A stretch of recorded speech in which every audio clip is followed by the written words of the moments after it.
Welcome to the Car Guys, and yes, I've just bought a Maybach.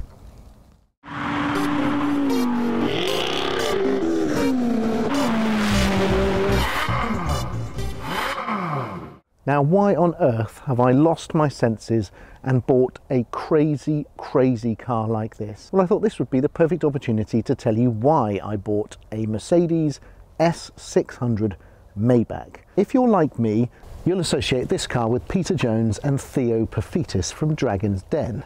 That is not a cool image to aspire to. How have I ended up with this car? A friend of mine owned this car. He has a chauffeur. He drives all around the UK doing business meetings, all the sort of things that proper people, grown-up people, use these cars for. This is a 2016 car. He's had it for those 3 years. It's a one-owner car.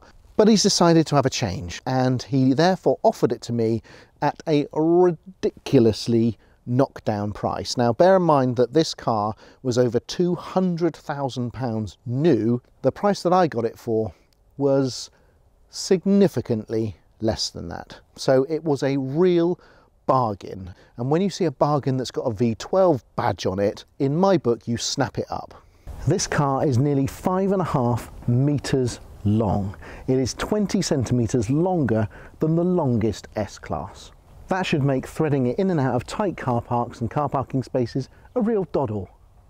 No? Look at the size of this car. It even dwarfs the BMW 750. I have to say, I love these big chrome dish wheels on this edition. They're not standard, but it's just an absolute wall of chrome. And when they're spinning, it just looks really nice. I know it's not to everyone's tastes, but actually, I really like them. The engine that powers this Leviathan is a 6-litre V12 bi-turbo. So it's 5980cc, and it puts out 530 brake horsepower, which, considering the size of the engine, isn't as much as I was expecting. The one thing it does do is it generates phenomenal amounts of torque. Do you want to have a guess at what the peak torque is in pounds-feet? No, you're all wrong. It's 612 foot-pounds of torque, 830 newton meters. This is a monster. This is the Maybach badge. It's quite subtle, and I have to say, I really wish you could have this symbol on the front of the car instead of the Mercedes badge. But I've checked, and apparently they're different sizes, so they won't do it. However, I'm sure there's a way. Now, the Maybach used to be a separate car. You used to have the 57 and the 62, and that denoted how long they were. The 62 was the big boy long version, and the 57 was slightly more manageable, but they both had a very distinctive shape about them. The Maybach name was dragged back from the pages of history by Mercedes, and they used it to denote ultimate luxury. And although there is no longer a 57 and a 62 with a separate body, what you now get is the absolute top of the range S600 Mercedes has the Maybach branding on it. So that means it's the top of the top of the top. So an enormous car has obviously got a huge boot, right? Let's have a look. No, it's absolutely tiny. Now, it's quite a small boot anyway, but it's even worse because if you specified those incredibly sumptuous first-class lounge Learjet-esque seats in the back, it also comes with a fridge, and the fridge takes up basically half the boot, which is, of course, frankly ludicrous. For a car this size to take 4 adults in supreme comfort, you can't actually take the luggage, so you're going to need a support vehicle for this one. So why on earth have I bought this car? Well, I have to say, I love interesting cars, and you cannot argue that this isn't an interesting car. It's enormous. It doesn't look like the equivalent Mercedes, even the S-Class. It's slightly taller. It's certainly longer. You've got those super cool Maybach badges on it, which you see on hardly any cars at all. This is a very rare car. This is proper captain of industry, crazy master of the universe stuff. And if you've watched this channel for long enough, you will know that I have a soft spot for giant V12 saloons. I love the BMW 750, still got one, it's just over there, and I'm a real sucker for this. I've never owned a Mercedes before. That's quite exciting, and you don't get more gargantuan than the Maybach. So that's why I'm excited. I was after a super luxury car. The 750 at the moment is kind of off the road. It needs a bit of work done to it, and that means I don't have a luxury daily. And this one was such an unbelievably good deal that I couldn't turn it down, because it's the sort of thing where I can have this and drive it for a few years and still sell it for more than I paid for it, and you don't get that opportunity very often. Here we are in the driver's seat of the Maybach S600, and it doesn't disappoint. This car has every conceivable gadget. The whole thing is trimmed in a sort of light cream and dark brown sort of chocolate leather. You've got inexplicably badged V12 seats. I'm not quite sure what a V12 seat is, but these are them. You've got a huge amount of adjustment for the rear headrest and for the seat itself.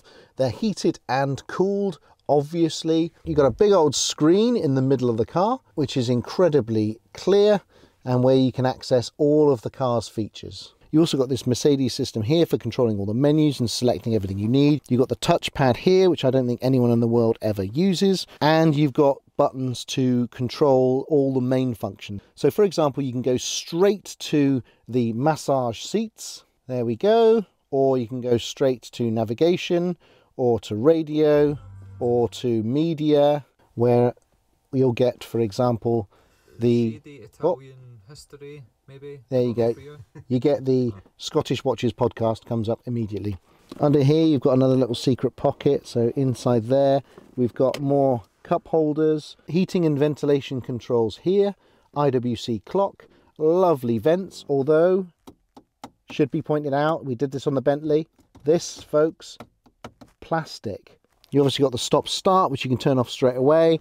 These modes over here, this is for stiffening up the suspension and also having the sport or economy driving mode. You can also adjust the ride height as well. Just look at that steering wheel. Of course, heated. You've got full articulation. These controls here are driver's aids. You've got heads up display. You've got night vision. You've got 360 parking cameras, parking sensors, lane deviation on or off. If you're driving along on the motorway, you can actually have a lane assist and steering assist. You've got radar controlled cruise control, which will automatically keep you a certain distance away from the car ahead of you and will automatically brake if that car brakes. From the front here, I can control all the blinds in the car. I have heated and cooled seats just like the passengers. It's just incredible what you get in this car. And here's another little bit of magic. On this center tunnel here, you have got a compartment. If you press the button from the driver's side, it opens this way. If you sat in the passenger seat and you press the button on this side, it opens this way. That is witchcraft, ladies and gentlemen. So here I am, sat in the back of the S600 Maybach. This is like being in your own private jet. What an incredible place this is. I'm a big sucker for these big, wafty, old smokers. I love these sort of cars. I love a big V12 engine. I like loads of luxury, loads of gadgets. This is really my sort of thing, and not just because I'm a bit fat. So you have ridiculous amounts of room in here. I mean, it is crazy. I've got this enormous center tunnel running all the way from the front to the back of the car, and that gives me foldable trays which I could put the laptop on. So I can put this out like that. There you go. And I can easily stick Exhibit A, a laptop right in front of me. We've got two TV screens on the back of the chairs. They've each got their own remote control.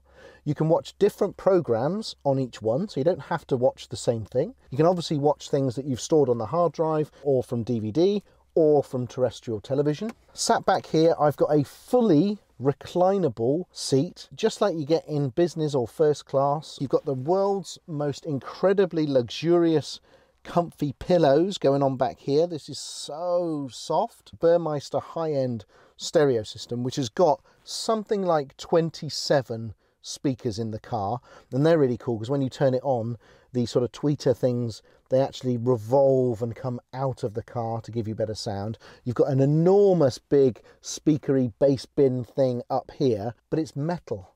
It's beautifully fashioned metal speakers that just sit against the cream leather in this car perfectly. It's a work of art. Obviously, we've got blinds for both the rear windows and for the main rear window. I've got heating and cooling, natch. Here behind me I've got a refrigerator which you can put 2 bottles of champagne in. You've also got custom goblets to drink out of. The cup holders down in this center area underneath this beautiful piece of wood can be chilled, so they can actually keep your bottles of water chilled or your glasses chilled. I've also got 2 sunroofs, both of which can be tinted. I've never seen this before. If you remember, the BMW 750 that I have has a lovely 80s phone right in the middle in the center console. Well, in the S600, they've gone a step further. This is a Mercedes phone that automatically pairs via Bluetooth to the phone that I have in the front of the car, which means without having to get my own phone, I can actually make calls using this phone. That is really cool. In order for me to be able to hear the driver or vice versa, there is an acoustic enhancement device that means that our voices are picked up by the speakers and then come out closer to the speakers of whoever needs to hear. And how about this for a crazy option? There's a little jar of liquid that fits inside a separate compartment in the glove box. That's known as Arga wood. What that is, and I not, it is Maybach perfume. It is gradually pumped into the air of a Maybach so that it always smells sweet back here.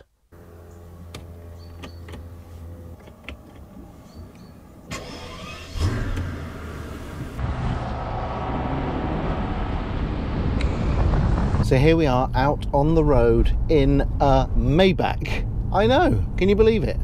So this is it, a crisp winter morning. We're surging along some lanes. Everything is good in the world. First impressions on the road, it feels every bit as big as it looks.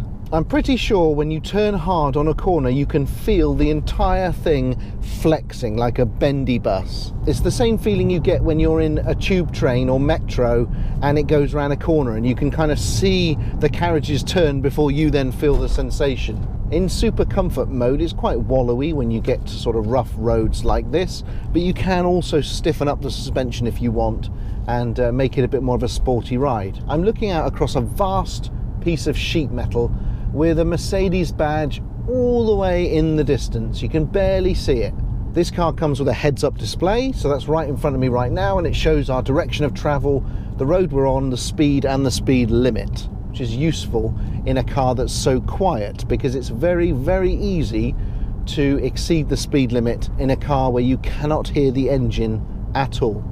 Those lovely big digital dials up front work really well. All the information I need is kept right in front of me. Oh, someone's gone off. Someone's gone completely off the ditch there.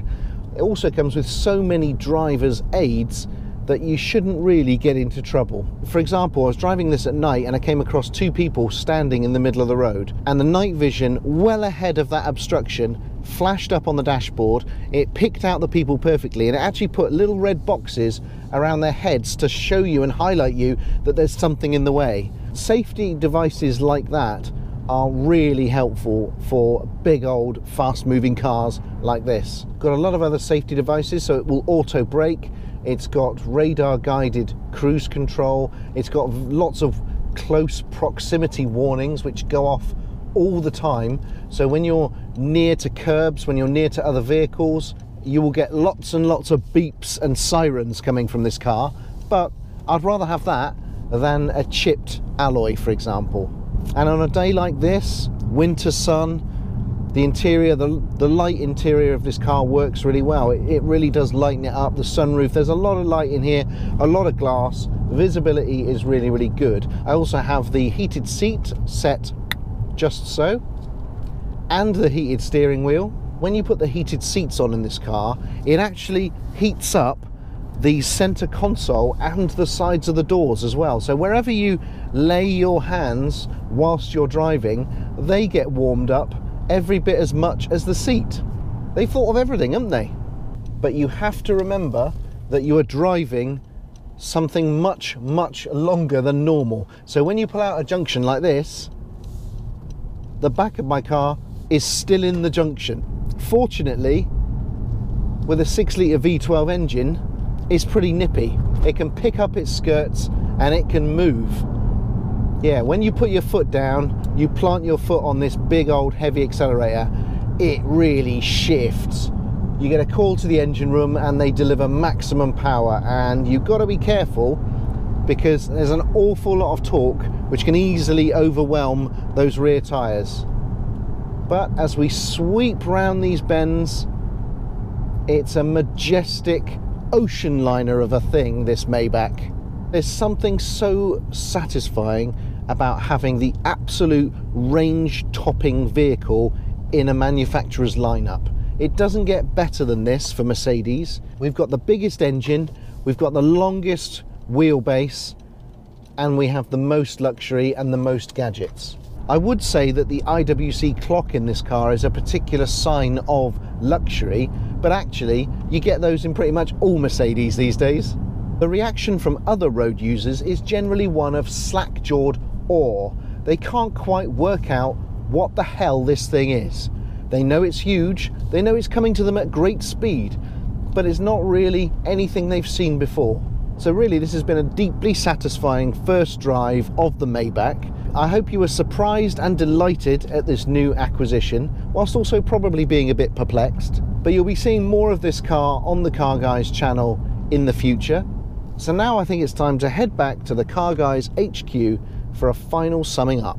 I kind of love the shape of it. I love the fact that it's massive. I love the fact that it's slightly taller and longer than any S-Class. I like the additional height, which gives you better headroom inside. I love those chrome dinner plate alloys. I love the enormous rear of this car. I like those huge exhausts. Of course, the rear legroom is ridiculous, and you've got to love all the gadgets and tech that this car's got. But more than anything, I just like this very subtle little Maybach badge right on the rear quarter. Look at that. Only those in the know what that means. It's your guarantee that you're in one of the most luxurious cars in the world. Thanks for watching this episode on my new car, the Mercedes Maybach S600. You will probably think this is bonkers. To be honest, so do I. You can join me with the full ownership of this car in the future, and obviously Jason will get his hands on it too at some point, to allow me to sit in the back. Please subscribe, leave comments and likes. We read every one and we reply to many of them. Check out our Instagram page and also our new website at www.TheCarGuys.TV, and there will be another episode along next week.